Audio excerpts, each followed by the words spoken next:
প্রতিবন্ধী দাদাকে চাকু মেরে খুনের চেষ্টার অভিযোগ উঠল ভাইয়ের বিরুদ্ধে। আক্রান্ত দাদা চিকিৎসাধীন মালদা মেডিকেল কলেজ ও হাসপাতালে।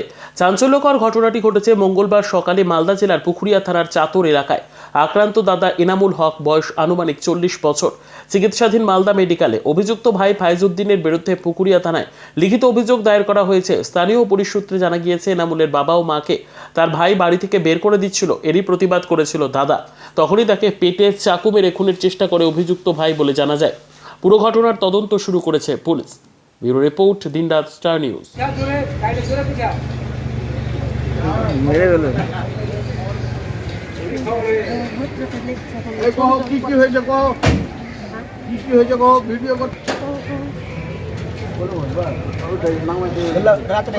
চলো ওখানে গিয়ে করছি। চলো কোথায় চাকু মেরেছে দেখি।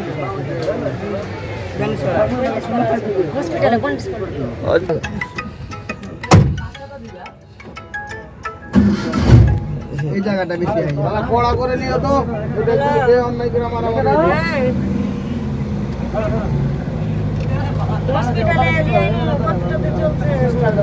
চলো নাও, আস্তে করে নামাও।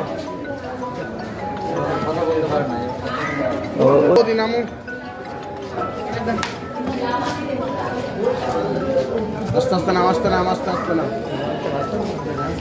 হ্যাঁ